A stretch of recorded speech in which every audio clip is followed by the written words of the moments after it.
Hello and welcome to Enquire to Choir. My name is Eva and I'm here to help you, fellow choir people. In this video, I will answer a viewer question. Actually, there are two questions, but the first one is bigger. I wanted to answer them in a video because I think this is something we run into a lot when we're working with choirs, and I thought maybe more people could find this helpful. I got these questions from a viewer called Jay. Hi Jay, it was very nice to meet you. Thank you for confiding in me and believing that I'm capable enough to answer your questions. I am a non-professional conductress in a non-professional choir. Can you help me practice tenor voice using my voice but not straining it? I am an alto singer. As of now, I'm still catering 3 voices in our singing group: soprano, alto, and tenor. I'm just having difficulty in teaching tenors with my voice as their guide. If I use my low voice to relate to them, they will not be challenged to raise their high voice. If I use falsetto or head tone to relate to them, they will use falsetto too. So as high as I can reach with my voice range, I will force it just to relate to them. And I know that because of that, I will damage my voice too. I'm hoping to hear from you and that you can address the struggle I have. Thank you so much. Thank you. I love this question because it's like a Rubik's Cube and it's not a simple solution. And I have 4 advice for you. If you do them together, I think it could be a bit better. But I will be honest, this is a real struggle. All of the choir directors out there watching this probably thought, oh yeah, I strain my voice all the time. I do too.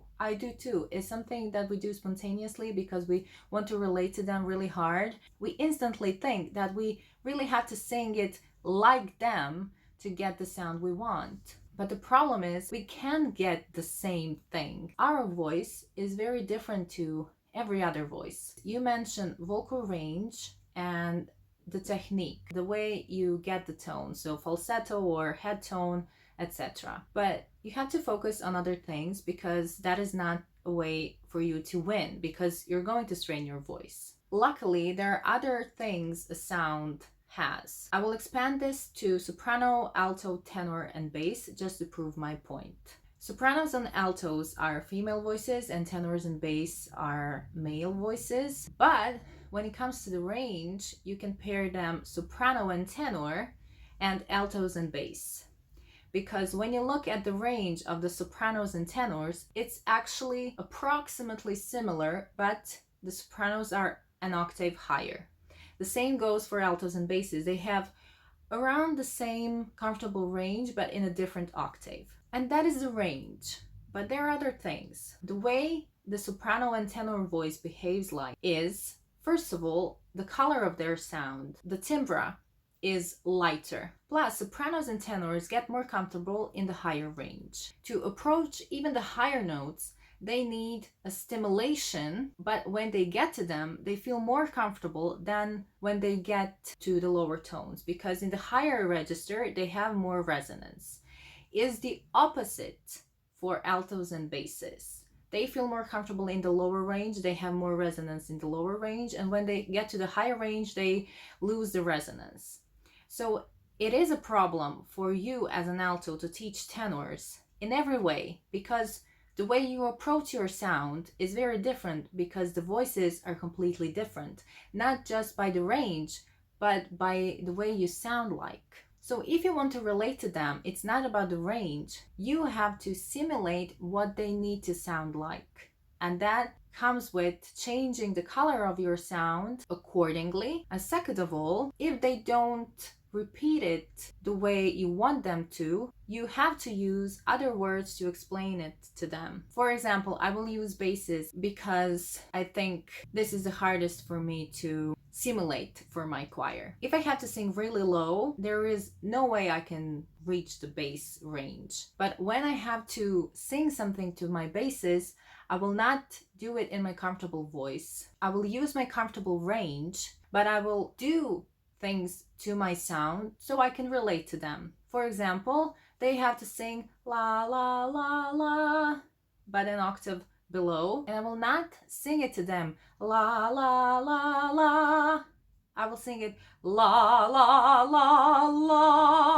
That is the difference. Okay, so I can use my comfortable range without straining my voice, but I can do everything I can with that sound to relate to them. I change my timbre, I change the color of my sound, I add a bit of drama, and I emphasize everything a bit more for them to be able to relate to me. It's not about the way they get to the sound with their technique when it comes to this. It's about what they hear and how you get there when it comes to the way you're singing. When I sing to my basses, I do a lot of drama because they have to feel they're in a lower range and they are really massive in that range, and they have to use everything they have to get the powerful bass sound.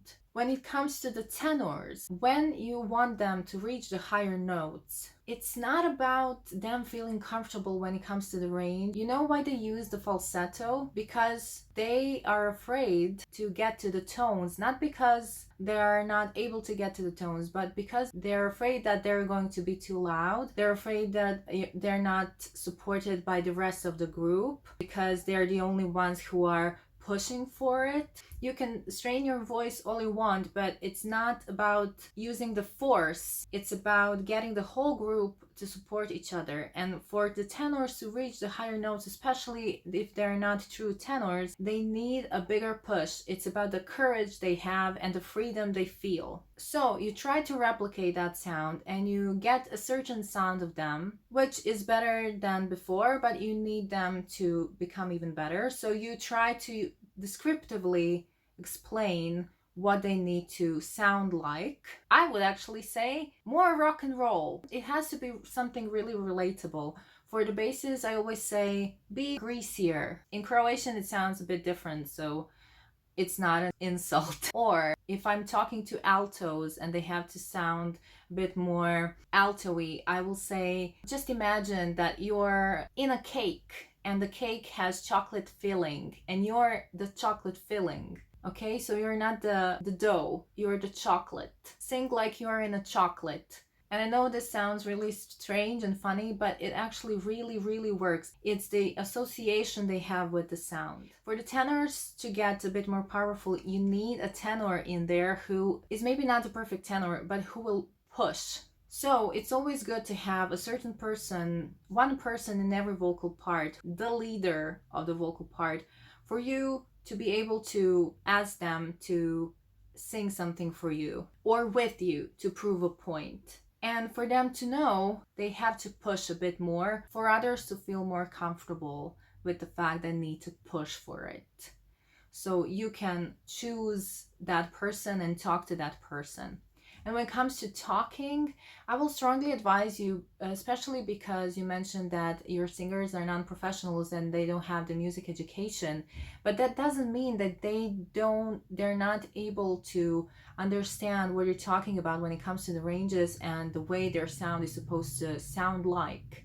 So don't talk about the head tone, the falsetto, etc. Talk about the color their sound, their voice has to have in every part of their vocal range. Maybe they don't realize they can sing higher and that they can feel comfortable in it. Maybe they just don't realize that because they have never been said so. And for you to be straining your voice just to prove your point can be really counterproductive because they don't understand anything you're talking about, because they all figure that's just too high for them. And if they concentrate on something else, the way they approach the sound can become different. Plus, you can explain to them that you can't possibly relate to them in every way and you can't simulate the sound they need to have. So they know they're not supposed to only rely on the way you're sounding like. They have to take notice that your voice and their voices are really different in every possible way. So when you use the word challenge yourself to go to the higher note, there is a chance they will approach it a bit differently because they will now know that and how much your voices are different. And finally, the advice I would give you to take a private lesson when it comes to the technique, because if you can go for a certain tone but you're straining your voice, there is probably a certain way you can approach those tones without straining your voice, and it's just a question of somebody telling you how. That can make things easier a bit for you. I'm not saying that a single advice from this can solve the problem, but if you try everything I talked about here and give it time to do this, I think it could work.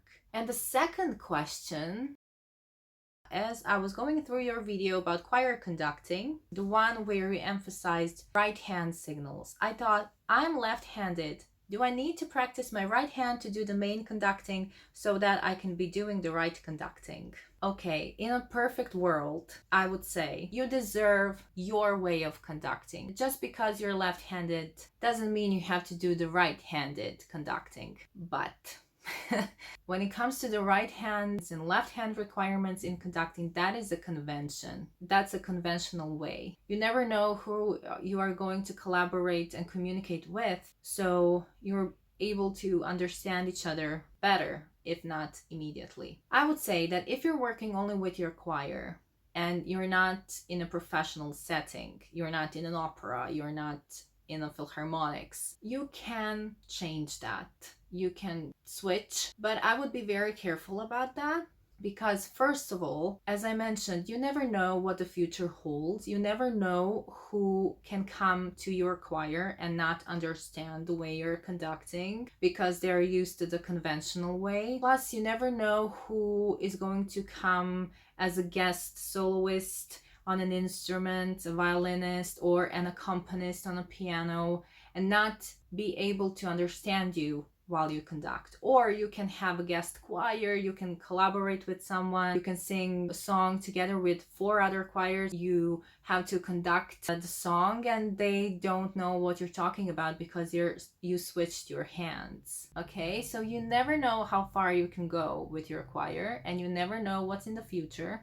So be careful about that, because if you decide to switch what your hands do, it can become a problem. But if you decide to switch, be careful about that and be aware that that can affect the positioning of everybody on the stage. If you switch your hands, you have to think of the positioning of everybody on the stage, especially soloists. If you have a guest soloist, for example, on a violin, you have to take notice of the fact if they can see your hands, because it's the opposite way you are conducting. In conclusion, do what you feel comfortable with, but think about it more, because if you make things easier for you now, that can become a bigger issue further down the line. I hope these answers were somewhat helpful. Thank you again, Jay, for asking me this. I love getting questions from you. And speaking of this, an announcement. We are slowly,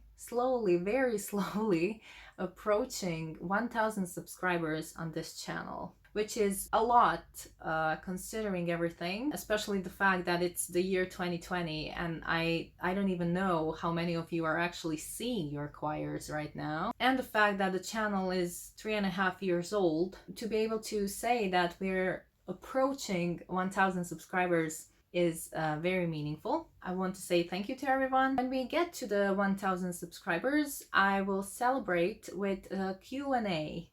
I never did a Q&A here, and I get questions. So if you have questions, you can email me, ask them down below, or go to Facebook. It doesn't have to be all choir questions. When you approach me with your questions, I get to know you a little bit. I don't flatter myself. I don't think anybody's interested in me personally, but I just want to say that I don't mind if the questions are not all choir related. Okay, so that will be it. Thank you for being here. Thank you for watching, and conduct well, conductors, and I'll see you next time. Bye!